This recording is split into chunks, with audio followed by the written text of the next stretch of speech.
حامدا و مصلیا اما بعد فاعوذ باللہ من الشیطان الرجیم بسم اللہ الرحمن الرحیم یا ایہا الذین آمنوا اتقوا اللہ وکونوا مع الصادقین صدق اللہ العظیم۔ واہ کیا مرتبہ اے غوث ہے والا تیرا، اونچے اونچوں کے سروں سے ہے قدم آلہ تیرا، کیا دبے جس پہ حمایت کا ہو پنجہ تیرا، شیر کو خطرے میں لاتا نہیں کتا تیرا، قسمیں دے دے کے کھلاتا ہے پلاتا ہے تجھے، پیارا اللہ تیرا چاہنے والا تیرا، تجھ سے در در سے سگ سے ہے مجھ کو نسبت، میری گردن میں بھی ہے دور کا ڈورا تیرا، اور تیری سرکار میں لاتا ہے رضا اس کو شفیع جو میرا غوث ہے اور لاڈلا بیٹا تیرا۔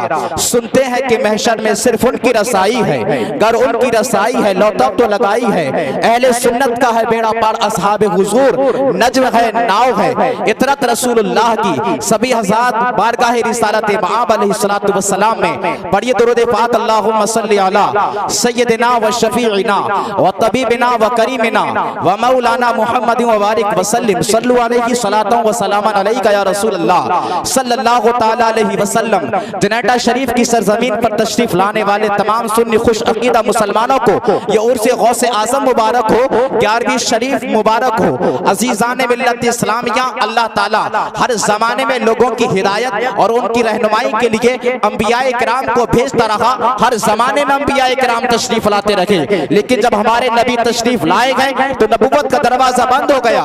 میرے آقا خود فرماتے ہیں لا نبی بعدی حتی تقوم الساعہ، میرے بعد کوئی نبی آنے والا نہیں ہے یہاں تلک کہ قیامت آ جائے گی، یعنی قیامت تلک کوئی نبی آنے والا نہیں ہے۔ اب میرے نبی کے بعد یہی صحرا علماء کے سر سجایا گیا کہ جو پچھلی امتوں میں انبیاء کرام کام کرتے ہوئے آئے تھے، تبلیغ دین کا فریضہ انجام انبیاء کرام نے دیا تھا، لیکن اب میرے مصطفیٰ کی امت کے علماء اس کو انجام دیں گے۔ اور اگر علماء کی صف میں پھر اللہ نے بلند کیا ہے ولیوں کے درجوں کو، اور ولیوں کی صف میں سب سے بلند کیا ہے اللہ تعالیٰ نے حضور غوث اعظم کے درجے کو۔ کون غوث اعظم عبد القادر جیلانی ہے؟ یہ وہی غوث اعظم عبد القادر جیلانی ہے، ایک مرتبہ اپنی خانقاہ کے اندر جلوہ افروز ہے، اسی وقت میں آپ کی بارگاہ میں بادشاہ وقت خلیفہ مستنجد باللہ آپ کی بارگاہ میں چند تحفے لے کر آتا ہے، اشرفیوں کی 2 تھیلیاں آپ کی بارگاہ میں لے کر آیا، اور آنے کے بعد کہتا ہے اے سرکار غوث اعظم میں آپ کی بارگاہ میں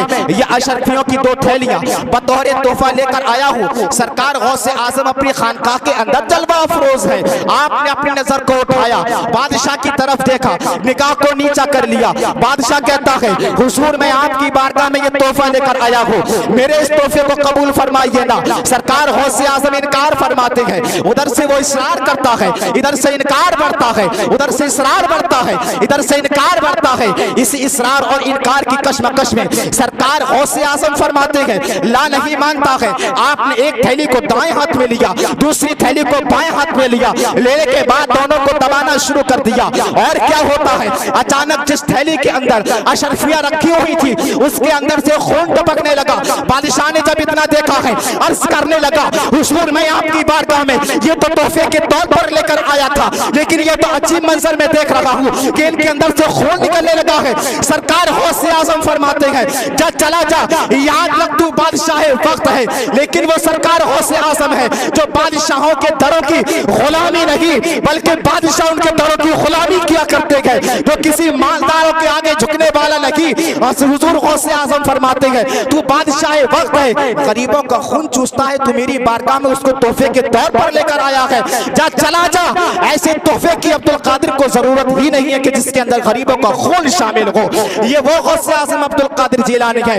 11ویں شریف میں تشریف لانے والے سنی خوش عقیدہ مسلمانوں، ہم 11ویں مناتے ہیں لیکن غوث اعظم کی تعلیمات کو یاد رکھیے گا کہ کسی حرام کام سے کوئی صدقہ قبول نہیں کیا جاتا ہے۔ ترمذی شریف کی حدیث پاک اللہ کے رسول فرماتے ہیں لا تقبل صلاۃ بغیر طہور ولا تقبل صلاۃ بغیر طہور ولا تقبل صدقۃ من غلول۔ اللہ کے رسول نے فرمایا کوئی بھی نماز بغیر وضو کے قبول نہیں ہو سکتی، اور کوئی بھی صدقہ حرام مال سے قبول نہیں ہو سکتا۔ سنی خوش عقیدہ مسلمانوں، رزق حلال کمائیے اور انشاءاللہ اس خانے خانقاہ سے یہ پیغام لے کر جائیے جو اعلیٰ حضرت امام احمد رضا نے دیا ہے. اہل سنت کا ہے بیڑا پار, اصحاب حضور نجم ہے, ناؤ ہے, اطرت رسول اللہ کی. الحمدللہ ہم اہل سنت ہیں. ہم صحابہ کے دامن کو ایک ہاتھ میں رکھتے ہیں تو دوسرے ہاتھ میں اہل بیت کے دامن کو رکھتے ہیں. ایک ہاتھ میں اہل بیت کا دامن ہے تو دوسرے ہاتھ میں صحابہ کا دامن ہے. اور یاد رکھو اس دور میں حضرت مولانا سلمان صاحب نے خطاب کیا, ایمان کی حفاظت ہمارے لیے بہت ضروری ہے.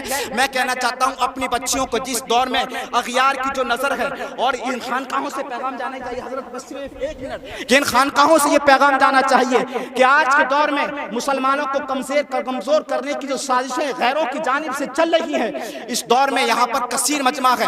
میں آپ سے کہنا چاہوں گا اپنی بچیوں کو فتنہ ارتداد سے بچائیے. جس طریقے سے ہماری بچیوں کو آج ارتداد کے گڈھے میں جھونکا جا رہا ہے, نہ جانے کتنے غیر مسلم ان کو عشق اور محبت کے جھانسے میں پھنسا رہے ہیں. یاد رکھو ان کو بتائیے بیٹی یہ راستہ صحیح راستہ نہیں ہے, کیونکہ یہ ہمارے لیے ضروری ہے اور یہ پیغام قوم کے لیے ضروری ہے. اپنی شادیوں کو سستا کیجئے, جہیز کی ڈیمانڈ کو بند کیجئے. اسی وجہ سے آج ہماری بچیاں مرتد ہو رہی ہیں, آج غیروں کے دامن میں جا کر بیٹھ رہی ہیں. قسم خدا کی عزت و جلال کی, جب کوئی خبر ایسی سننے میں آتی ہے تو دل ہوتا ہے, دل خون کے آنسو ہوا کرتا ہے. ایسے خانقاہوں سے ان پیغام کو جانا چاہیے. اللہ ہم کو عمل کی توفیق عطا فرمائے. واہ کیا مرتبہ اے غوث ہے والا تیرا, اونچے اونچوں کے سروں سے ہے قدم اعلیٰ تیرا.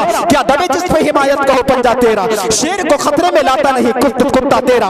قسمیں دے دے کے کھلاتا ہے پلاتا ہے تجھے, پیارا اللہ تیرا چاہنے والا تیرا. تیری سرکار میں لاتا ہے رضا اس کو شفیع جو میرا غوث ہے اور لاڈلا بیٹا.